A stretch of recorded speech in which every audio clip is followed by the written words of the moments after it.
Thank you very much. Can you hear me? There we go. Yeah, I just want to thank the Sorghum-ID for the opportunity to come and present to you. And my name is Bascom. I work with the Feed the Future Innovation Lab for Collaborative Research in Sorghum and Millet, based in the United States. So I come from Kansas State University, which is the university that hosts our management entity. And Kansas is the #1 producer of sorghum in the United States. So I have a small parcel of land myself, and kind of in continuation and tie-off of the discussion today, I think in the United States the harvest will be very good. In fact, on our land we had the highest sorghum harvest ever, the highest yield. And I think thanks to the sorghum checkoff, which is very similar to the Sorghum-ID, they were able to negotiate with China to discuss sorghum specifically and actually bring that off the trade barrier. So at least for now, the price is holding on sorghum. But I think under this diversification strategy that was talked about, there's lots of opportunity for global trade, and that's good for everybody. Well, just to give you a quick, there we go. Yeah, I just have a 3-part series here. I wanted to give an overview of our lab and then give some global trends. You've seen some global trends already, so I'll not repeat that too far. And then finally, just some conclusions about the global conference that we organized in Cape Town in April of this year. So what is an innovation lab? You may be asking, and basically it's a mechanism under the U.S. Agency for International Development that bases a management entity at one of our universities throughout the United States. You can see this map of the United States. All the blue states host innovation labs, and so it actually leverages in the science, the teaching, and the extension capacity of that university, and then links that to USAID's development work. So it's a very strong partnership. Oftentimes we call these collaborative research support programs. At Kansas State University, we host 4 of those: an applied wheat genomics lab, a post-harvest loss reduction lab, the sorghum and millet lab that I work with, and a sustainable intensification lab.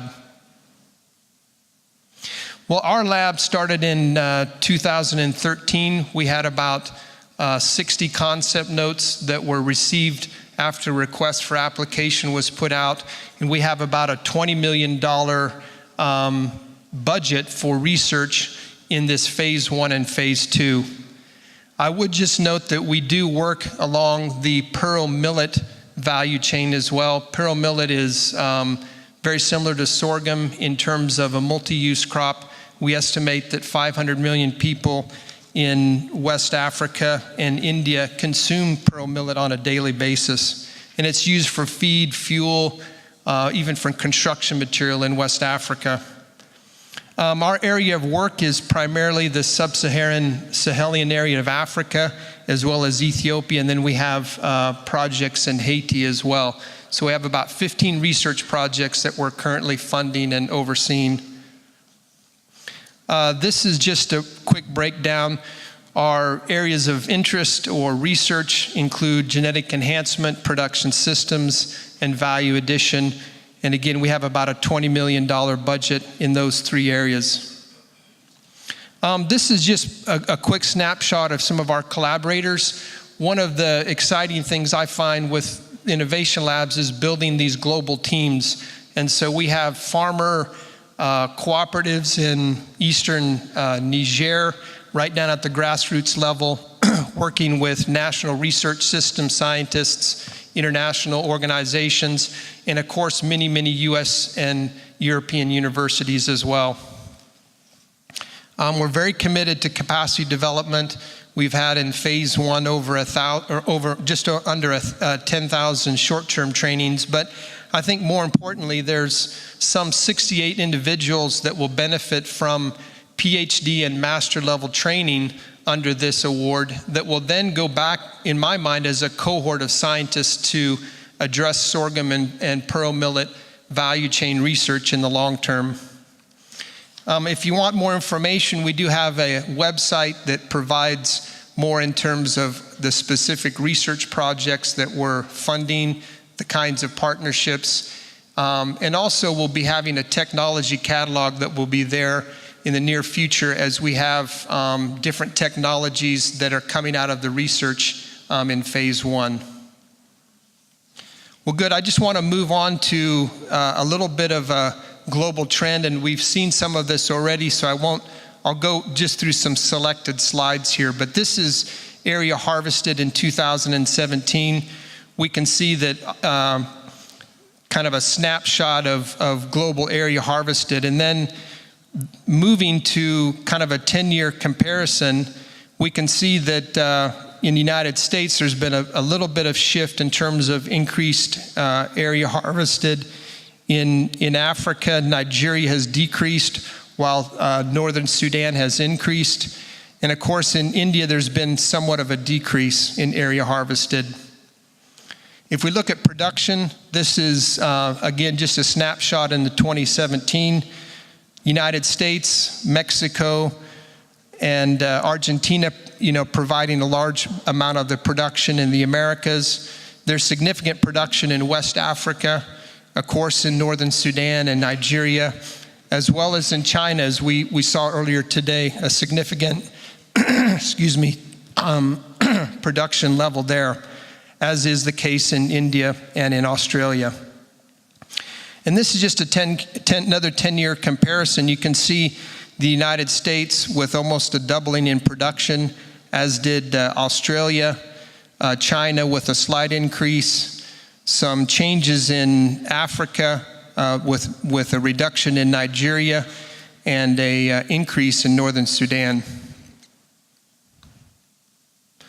And then moving on to consumption and use.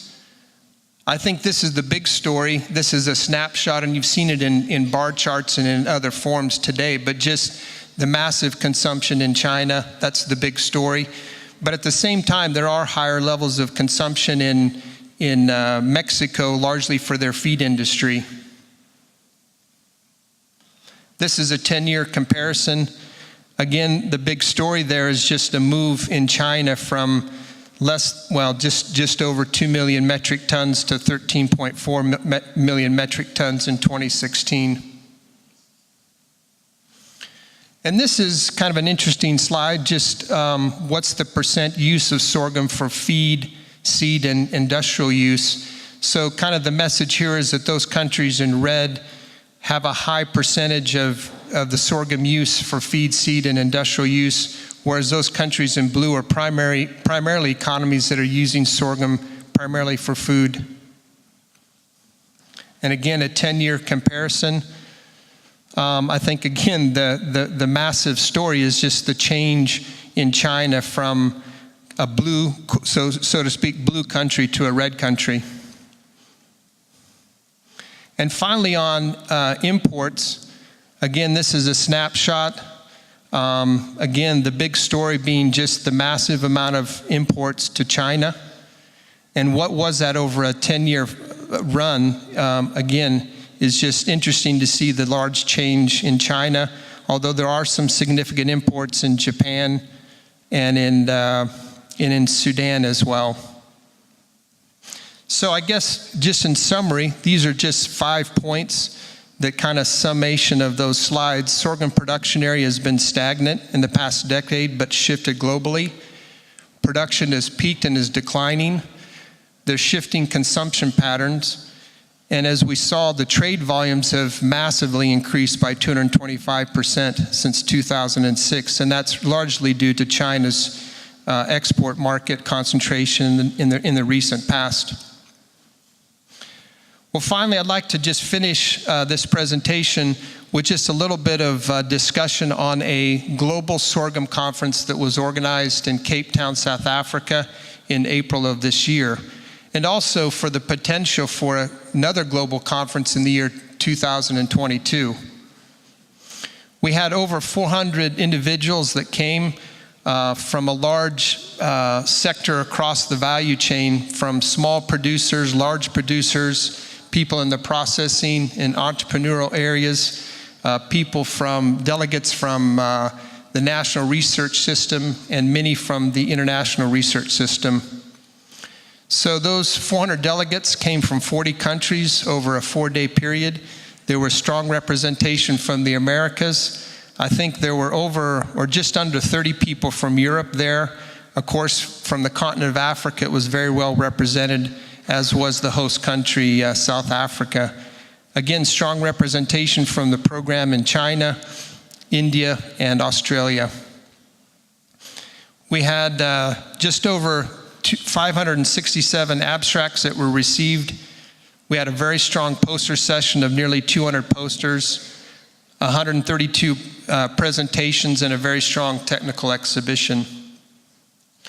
The conference was divided into 5 thematic groups to help provide those breakout sessions for interested parties. And so the 5 breakout sessions were, the first was accelerating progress in advanced breeding for improved crop adaptation to climate risks, was theme number 1.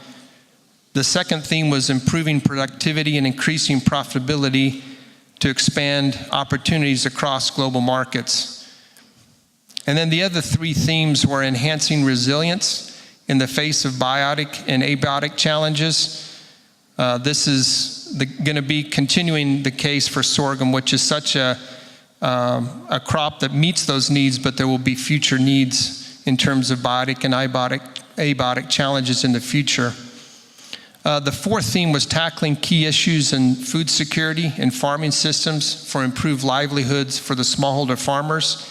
And the 5th and last theme was exploring the future of the value-added nutrition, biofuels, and feedstuffs for evolving consumer demands. And in addition to the 5 themes, we had 3 really well-attended symposiums. You can see those titled there, as well as 2 special sessions, and those provided additional breakout activities. Well, this type of meeting hadn't happened, I think, for probably 20 or 30 years, so we tried to do a little bit of survey work with those who attended in terms of how they would view another conference in the future. And you can see those delegates that voted that 2, 3, 4, and 5 years were something that they were very interested in. And then lastly, where would they prefer to have a global conference? I think it was widespread. It wasn't really any one particular area, but again, the interest is very high. And so I'd like to just finish with saying, I think as a global community, we have a real opportunity to bring together this community towards a potential conference in 2022. And one of the motivations for my coming was to try to discuss with you and try to understand the interest for a potential conference in 2022. So I hope that over tea and over coffee and in some other ways we can maybe continue that discussion. Thank you very much.